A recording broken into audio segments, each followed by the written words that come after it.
E hoje a gente vai então analisar o evento da ascensão. Aquele momento glorioso onde Jesus subiu aos céus e quais foram as últimas instruções de Jesus aos seus discípulos e o que isso tem a ver com nós 2000 anos depois. E a gente vai fazer isso à luz de Atos capítulo 1. Fique de pé para que possamos fazer a leitura. Atos 1, vamos ler dos versículos 1 até o 11. Diz assim: Em meu livro anterior, Teófilo, escrevi a respeito de tudo que Jesus começou a fazer e a ensinar, até o dia em que foi elevado aos céus, depois de ter dado instruções por meio do Espírito Santo aos apóstolos que havia escolhido. Depois do seu sofrimento, Jesus apresentou-se a eles e deu-lhes muitas provas indiscutíveis de que estava vivo. Apareceu-lhes por um período de 40 dias, falando-lhes acerca do reino de Deus. Certa ocasião, enquanto comia com eles, deu-lhes esta ordem: Não saiam de Jerusalém, mas esperem pela promessa de meu Pai, da qual lhes falei. Pois João batizou com água, mas dentro de poucos dias vocês serão batizados com o Espírito Santo. Então, os que estavam reunidos lhe perguntaram: Senhor, é neste tempo que vai restaurar o reino a Israel? Ele lhes respondeu: Não lhes compete saber os tempos ou as datas que o Pai estabeleceu pela sua própria autoridade, mas receberão poder quando o Espírito Santo descer sobre vocês e serão minhas testemunhas em Jerusalém, em toda a Judéia e Samaria, e até os confins da terra. Tendo dito isto, foi elevado às alturas enquanto eles olhavam, e uma nuvem o encobriu da vista deles. Eles ficaram com os olhos fixos no céu enquanto ele subia. De repente, surgiram diante deles 2 homens vestidos de branco, que lhes disseram: Galileus, por que vocês estão olhando para o céu? Este mesmo Jesus, que dentre vocês foi elevado aos céus, voltará da mesma forma como viram subir. Irmãos, Lucas, que é o mesmo autor do Evangelho de Lucas, também escreveu o livro de Atos. E se no livro de Lucas é destacado tudo aquilo que Jesus começou a fazer e a ensinar, em Atos, Jesus continua fazendo e ensinando agora por meio do Espírito e da igreja. Ou seja, o livro de Atos não é o registro daquilo que os apóstolos fizeram por conta própria, mas daquilo que Jesus continuou a fazer por meio do Espírito, através dos apóstolos e da igreja. E ao que parece, Lucas escreve esse livro para um homem chamado Teófilo, que está aí no versículo 1. A gente não sabe muito bem quem é esse homem aqui, talvez algum oficial romano que se converteu ao cristianismo e que se interessou em saber mais sobre a fé que agora ele professa, a ponto de financiar todo o trabalho de pesquisa que envolveu essa obra aqui. E agora o Teófilo recebe em mãos não somente um livro, mas ele recebe em mãos os registros infalíveis, inspirados por Deus, que contam como o Espírito Santo foi agindo e aplicando o arrependimento nos corações das pessoas, de modo que, a partir de um grupo pequeno de pessoas, e pessoas essas medrosas, mas esse grupo foi se multiplicando, esse grupo foi crescendo e não para mais de crescer. Eu acho muito legal que o livro de Atos, ele termina sem bênção apostólica. A gente não vê nenhuma saudação final no livro de Atos. O livro termina no capítulo 28 e a gente vê ali Paulo pregando sem impedimentos, como se o livro terminasse em aberto e a igreja continuasse então a fazer atos, de modo que quando Jesus voltar em glória, a gente vai olhar para trás e vai ver que o livro de Atos ficou no tamanho da história da igreja. E o Lucas inicia esse belíssimo livro de Atos exatamente no mesmo ponto em que ele terminou o Evangelho, na ascensão do Senhor. E a gente viu na semana passada que, longe da ascensão significar um abandono, ela significa um passo a mais nessa grande história da redenção cósmica, o dia glorioso da emancipação final, o dia em que não só o homem será redimido, mas todo o cosmo, toda a realidade será redimida, e a ascensão do Senhor é mais um passo para a consumação dessas coisas. Quando a gente olha o que foi a ascensão, a gente tem um vislumbre de que evento foi esse. Que evento foi esse da ascensão, embora Lucas nos poupe de vários detalhes, mesmo assim ele nos dá uma imagem riquíssima do que aconteceu ali, e ele vai desenvolver dos versículos 3 até o versículo 5, ele vai nos contar o que aconteceu um pouco antes da ascensão, dos versículos 6 ao 8, o que Jesus prometeu antes da sua ascensão, e dos versículos 9 ao 11, o que de fato aconteceu naquele momento glorioso em que Jesus subiu aos céus. Versículo 3, ele diz assim para a gente: depois do seu sofrimento, Jesus apresentou-se a eles e deu-lhes muitas provas. Lucas diz indiscutíveis de que estava vivo. Então Jesus, além de aparecer várias vezes, ele ainda provava, de que realmente era ele mesmo. Mas é legal que o Lucas, antes dele falar da ascensão de Jesus, Lucas faz questão de nos lembrar do sofrimento de Cristo. O Lucas ele não vai falar da glória sem antes passar pela cruz. Ele não fala do evento da ascensão sem antes nos lembrar daquilo que aconteceu no Calvário. E o Lucas, ele é profundo o suficiente, louvado seja Deus por isso, para entender e relacionar intimamente essas coisas e nos ensinar ou nos lembrar que há sim glória no Calvário. Mesmo que várias vezes a gente olhe para o Calvário num tom fúnebre, num tom triste. Assim como também a glória na ressurreição e na ascensão de Jesus. Embora Jesus tenha tido, aos olhos dos homens, uma morte normal, foi um mero trabalhador, um simples candidato a revolucionário, e que essa sua tentativa de revolução foi frustrada, ele foi marginalizado pelo seu povo, foi pego pelos romanos, humilhado naquela morte brutal, embora aos olhos da sociedade seja isso.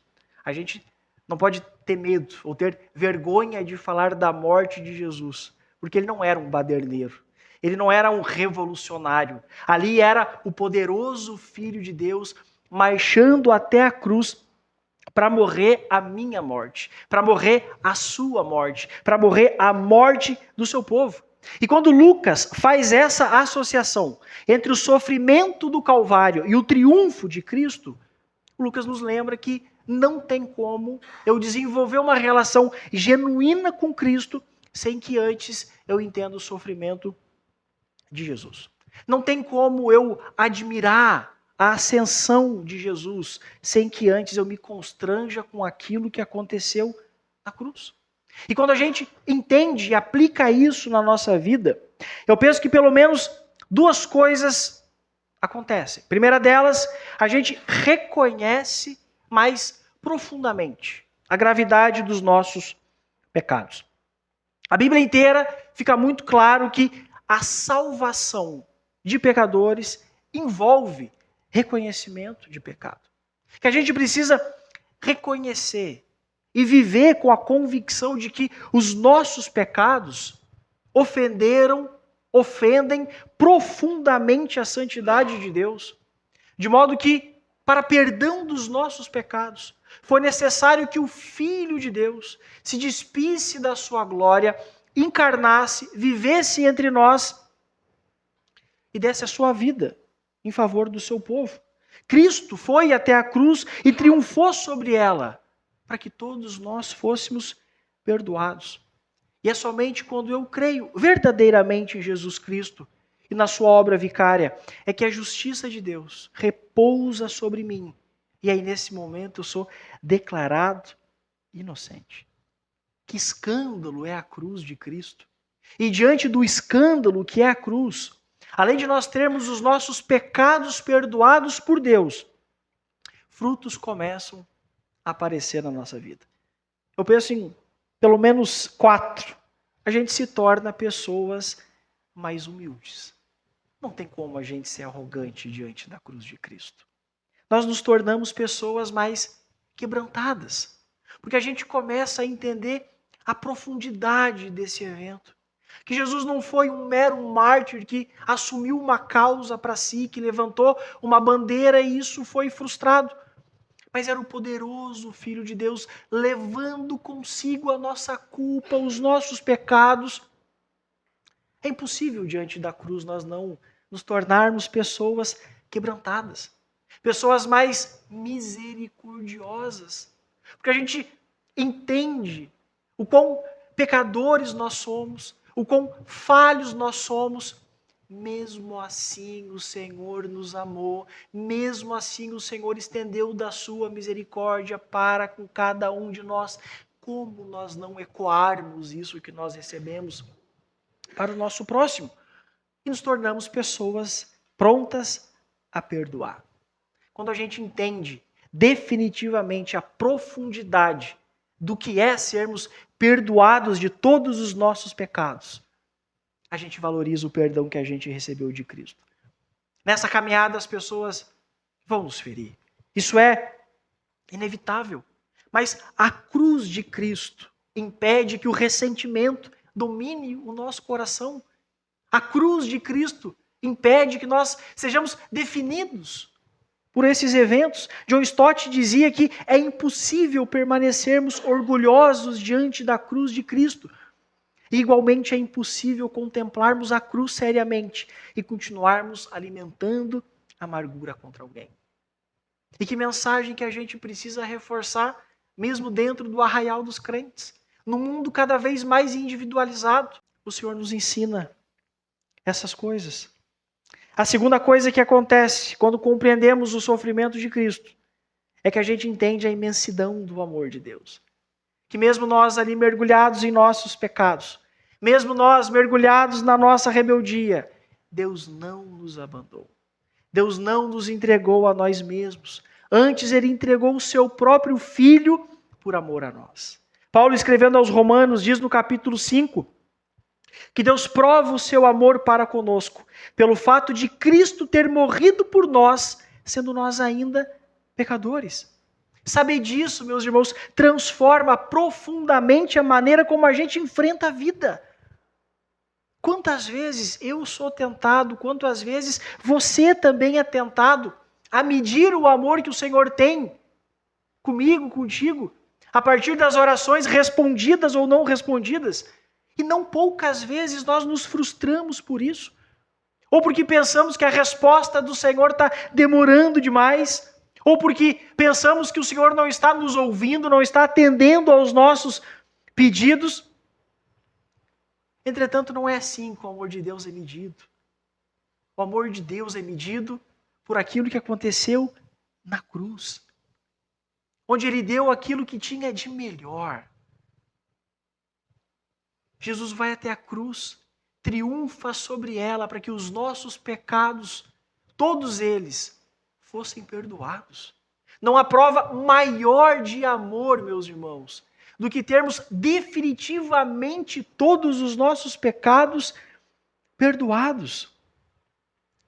E quando a gente entende o quanto de fato Deus nos ama, isso nos ajuda a nos sustentar nos dias maus. Isso nos ajuda a nos sustentarmos nos dias sombrios. Aqueles dias em que parece que a gente foi abandonado. Aqueles dias em que parece que nós estamos, a Deus dará assim. Saber o quanto Deus nos ama nos ajuda, inclusive, nesses momentos. Talvez pessoas aqui estejam passando por momentos assim.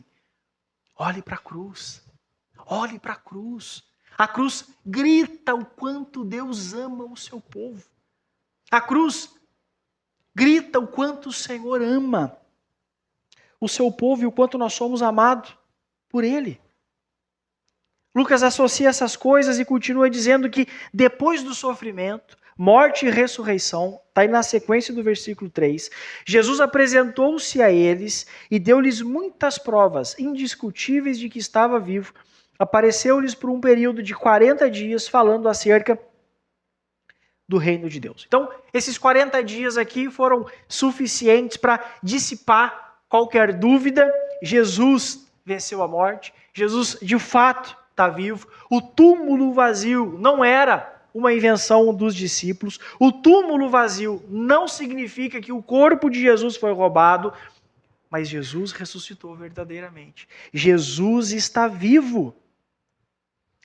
Esse mesmo Jesus que foi crucificado, agora está ali diante dos discípulos, não só dos discípulos, mas de aproximadamente 500 pessoas. Jesus apareceu nesse período e Jesus está ali ensinando, caminhando, falando e preparando os discípulos para tudo aquilo que viria depois. E a partir do versículo 4, Lucas nos conduz ao coração do dia da ascensão. E Jesus ali vai fazer duas promessas. A primeira delas, no versículo 5, sobre o batismo com o Espírito Santo. Paulo, quando escreve aos Coríntios, ele diz assim: pois todos fomos batizados por um só Espírito, para ser um só corpo, quer judeus, quer gregos, quer escravos, quer livres, e a todos nós foi dado beber de um só Espírito. Que promessa maravilhosa! Jesus está prometendo que, ao sermos atraídos pela sua graça, Jesus está nos prometendo que no momento em que nós fomos convertidos a Ele, somos imediatamente regenerados e incorporados ao corpo de Cristo pelo Espírito Santo. Todo crente, meus irmãos, é batizado no Espírito Santo no momento da conversão. E as evidências de que, de fato, fomos batizados com o Espírito Santo de Deus são os frutos da nossa vida regenerada. Não somos mais pessoas definidas por erros. Não somos mais pessoas definidas pelos nossos pecados. Mesmo que vários dos nossos pecados, ao seu devido tempo, sejam tratados no Senhor, eles não nos definem mais. Somos definidos por pessoas diferentes, que transbordam o caráter de Cristo em suas vidas. Que promessa maravilhosa é essa, meus irmãos? E a segunda delas está aí no versículo 8, que eles receberiam poder e assim seriam testemunhas de Jesus em Jerusalém, Judéia, Samaria e até os confins da terra. Irmãos, que loucura é pensar que a igreja saiu de um pequeno grupo de pessoas e que isso foi avançando por conta própria. A igreja avança pelo poder do Espírito Santo. É pelo poder do Espírito Santo que a igreja sai desse pequeno grupo de pessoas em Jerusalém. E nós aqui em Estância Velha somos a prova viva e real de que o Evangelho foi alcançando os confins do mundo. Tem dúvida? Abra o mapa mundi. Veja onde está Jerusalém e de onde essa mensagem foi saindo. Até chegar em terras tupiniquins, até chegar no nosso Rio Grande do Sul, até chegar aqui em Estância Velha. E isso só aconteceu porque é o Espírito Santo que foi dando poder a homens e mulheres que corajosamente pregaram o Evangelho a outras pessoas. Que promessa maravilhosa, meus irmãos. Que alegria sermos testemunhas do Senhor. Uma testemunha é a pessoa que fala daquilo que viu, fala daquilo que vê, daquilo que ouviu e ouve, viveu e vive. É dessa forma, meus irmãos, que a gente deve testemunhar a Cristo. Não somente como meros advogados tentando defender uma causa, mas como testemunhas. Eu defendo, mas antes de defender eu experimento. Eu vivo isso. Se a gente entendesse isso, meus irmãos, mais profundamente, como isso ajudaria nos nossos evangelismos? Nós evangelizaríamos de modo muito mais natural do que pensamos. Porque a gente está falando de quem temos intimidade. A gente não está falando de alguém que a gente não conhece. Mas a gente está falando de alguém que a gente conhece, ama, tem intimidade. Eu acho muito legal que o John Stott, falando sobre o evangelismo, ele se refere a isso como um ato de transbordamento. É alguém tão cheio de Cristo. É alguém tão tomado pela alegria do Evangelho que isso naturalmente transborda em palavras. Naturalmente transborda pelos frutos dessa nossa vida regenerada. Versículo 9. Tendo dito isso, que eles receberiam poder quando o Espírito Santo descesse, Jesus foi elevado às alturas. E aí imagina a cena, né? Jesus está dando as instruções ali, os discípulos ouvindo, de repente, o Senhor começa a subir, os discípulos começaram a olhar, uma nuvem encobriu a vista deles, Jesus subindo e eles com olhar fixo, talvez até meio incrédulos, né, com aquilo que estava acontecendo, talvez até nutrisse uma expectativa de que Jesus desceria nisso, 2 anjos em forma humana, quem sabe os mesmos anjos que avisaram as mulheres no túmulo, né? A gente não sabe, mas vestidos de branco disseram: Galileus, por que vocês estão olhando para o céu? Este mesmo Jesus, que dentre vocês foi elevado aos céus, voltará da mesma forma como viram subir. Que maravilha ouvir uma coisa dessas, meus irmãos. De que Jesus não está subindo para nos abandonar, mas Ele está subindo para ser entronizado. Jesus não subiu para desaparecer, para virar um fantasminha. Ele foi exaltado. Eu acho muito legal que o Salmo 24, em linguagem poética, parece que ele antecipa esse grande momento da ascensão de Jesus, quando ele fala sobre o Rei da Glória, vitorioso sobre o pecado e sobre a morte, entra triunfante nos céus, os portais eternos se abrem para recebê-lo. Jesus sobe, mas com a promessa de que um dia ele vai voltar. Enquanto ele não volta, a igreja aguarda. E a volta de Jesus não será secreta, não será invisível, mas será dessa mesma forma em que, tão claro como o sol que ele subiu, dessa mesma forma, Jesus também voltará. No soar da trombeta, no comando de Deus Pai, Jesus voltará e dessa vez ele voltará em glória. E a ascensão de Jesus é a inauguração pública do reinado de Jesus. Louvado seja Deus por isso. E eu penso, meus irmãos, que esse texto aqui, esse evento da ascensão, ele nos ensina pelo menos 3 coisas para a nossa vida. A primeira delas, vivemos com confiança e oramos com ousadia. A gente pode ter certeza de que o nosso Rei Jesus governa todas as coisas. E a ascensão de Jesus foi o momento em que o Cristo ressuscitado foi entronizado como Rei. O momento em que ele se assentou à direita do Pai, revestido de honra, de autoridade, de glória. Isso significa, meus irmãos, para confortar e consolar o nosso coração de que Cristo reina agora. Cristo não apenas reinará um dia, ele reina nesse exato momento. A história não está fora do controle, o mundo não caminha ao acaso. Os impérios passam, os governos mudam, as ideologias surgem, mas assim como um dia elas nasceram, vão crescer, vão desenvolver, mas elas também vão morrer, e Cristo permanece reinando soberanamente sobre tudo e sobre todos.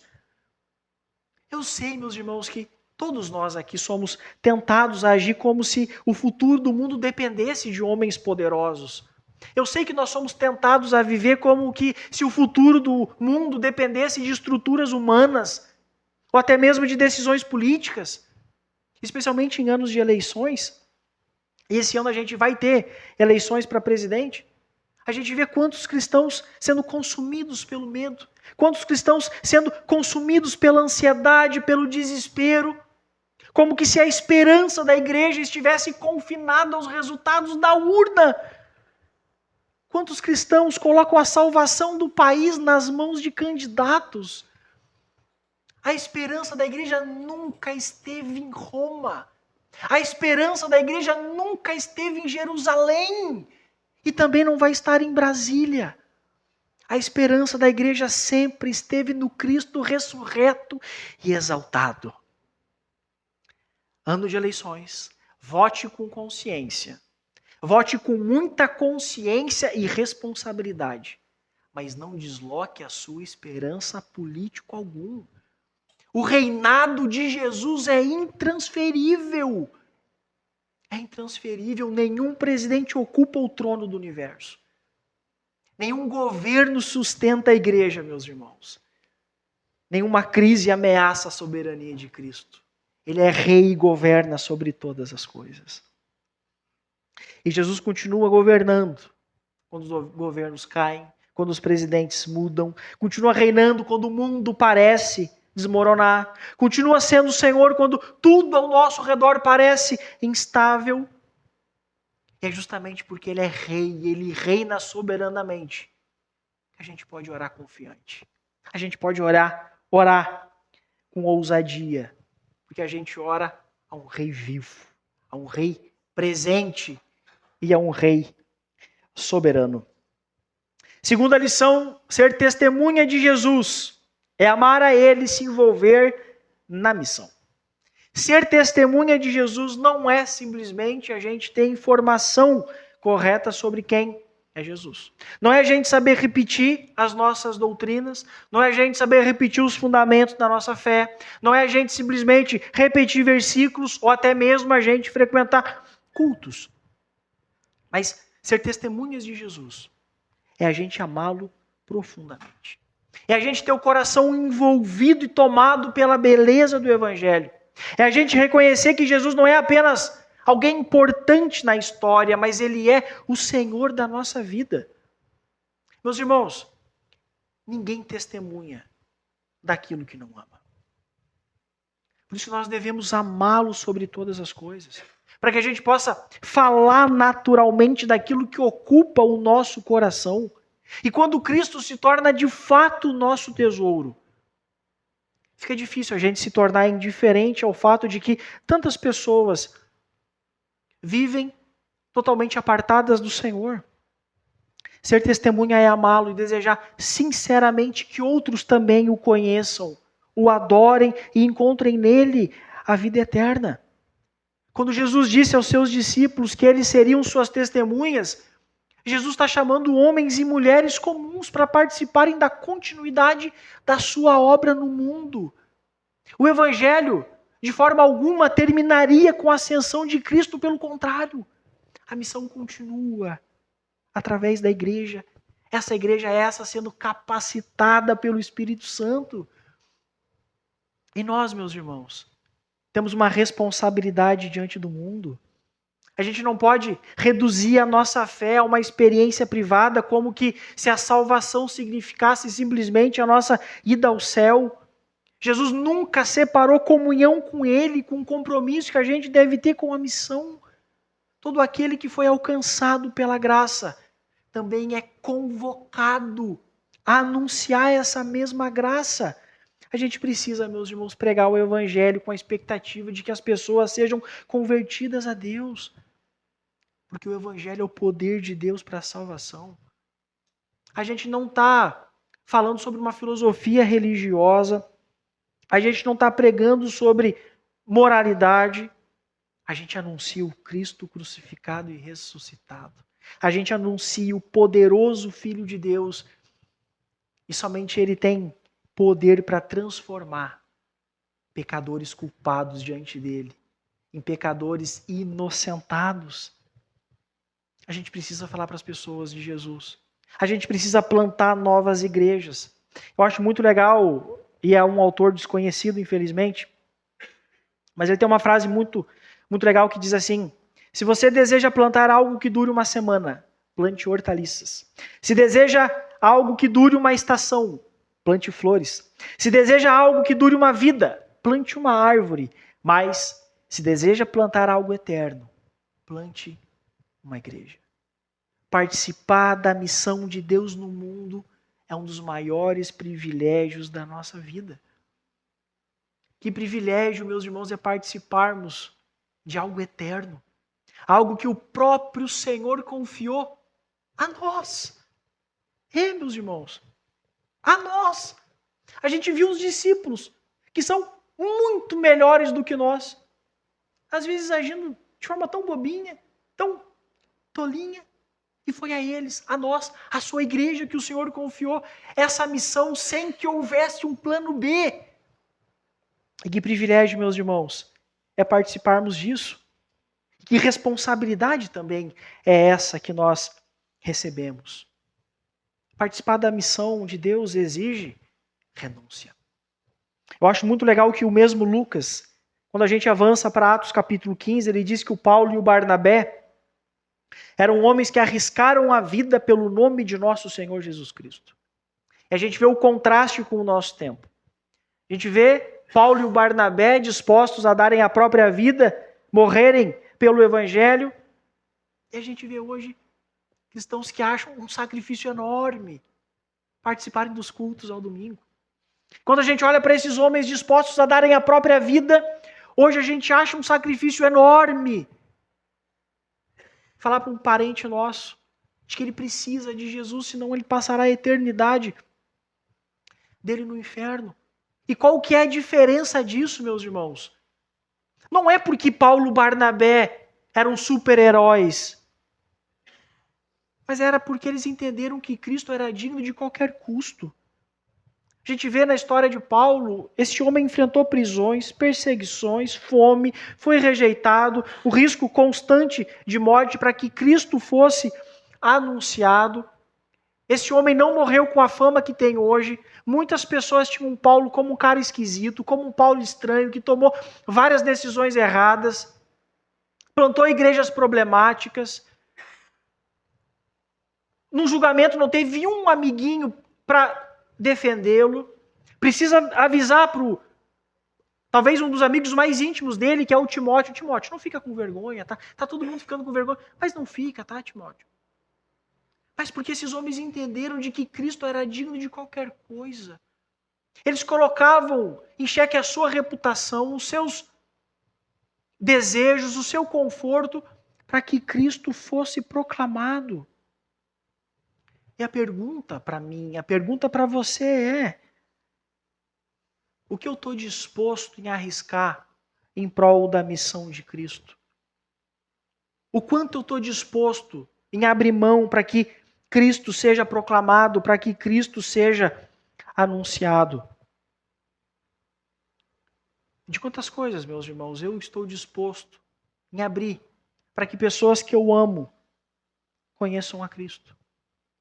De quantos sonhos que você sabe que se você conseguir isso vai conflitar com a missionalidade do Evangelho, se você está disposto em abrir mão disso para que pessoas que você ama conheçam a Cristo e vivam eternamente com Ele. As Escrituras nos confrontam frequentemente sobre isso. Frequentemente a gente vê as Escrituras condenando esse cristianismo conveniente que várias vezes nós somos tentados a viver.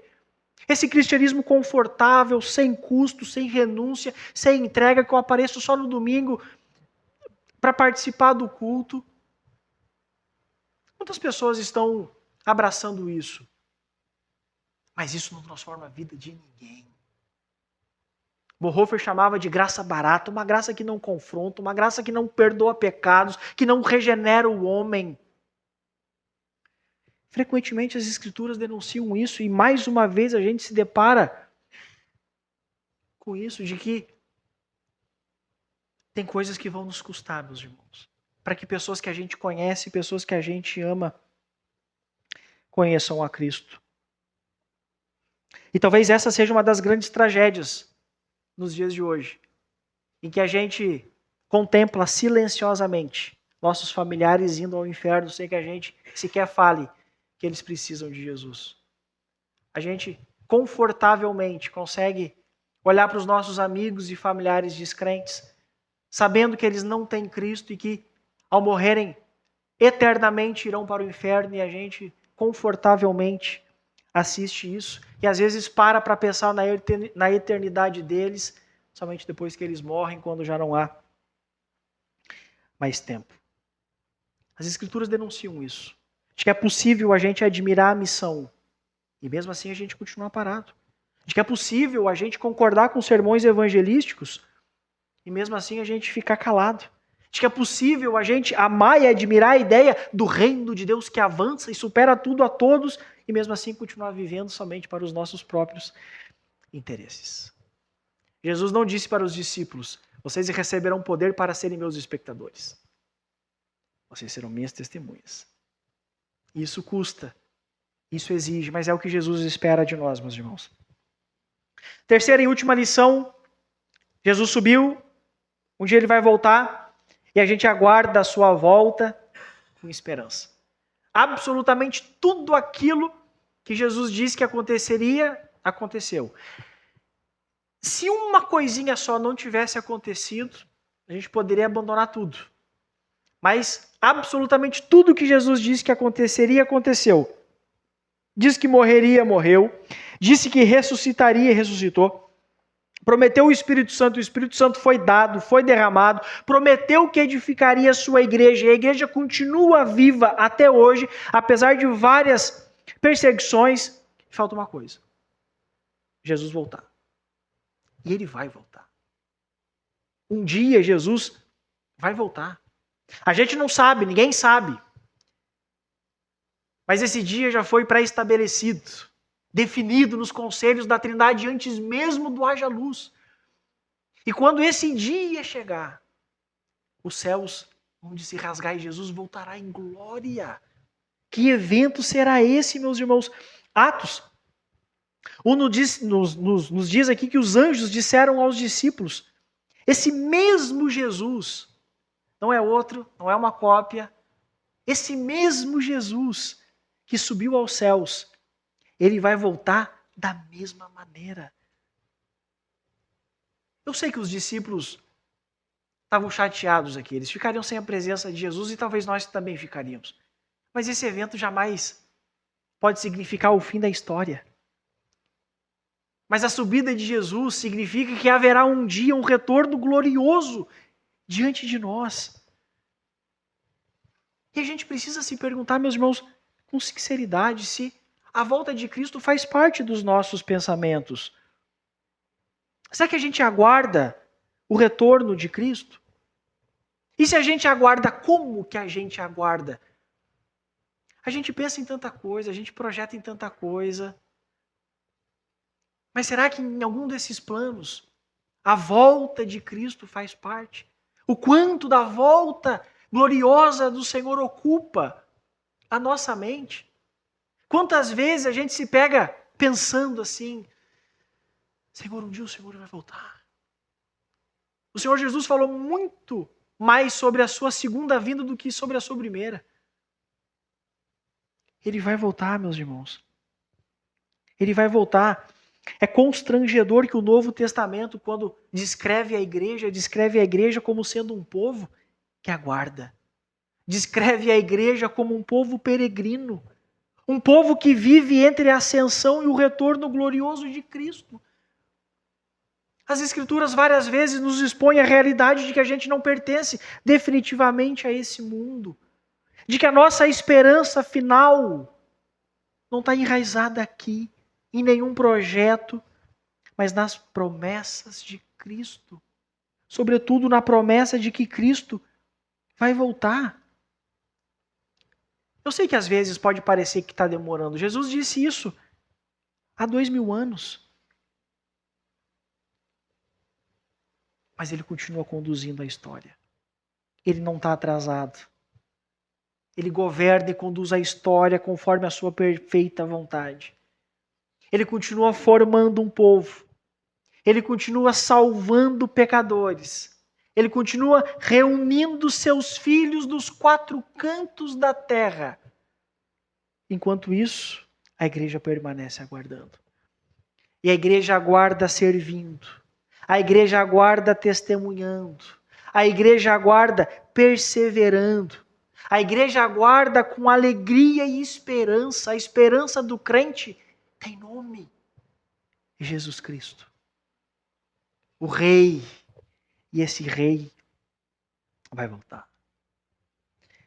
Eu quero terminar esse sermão, e a gente finaliza essa série também, lembrando que a ascensão é um lembrete permanente de que o trono está ocupado. Lembrando que a missão do Senhor de resgatar e formar um povo para si não terminou.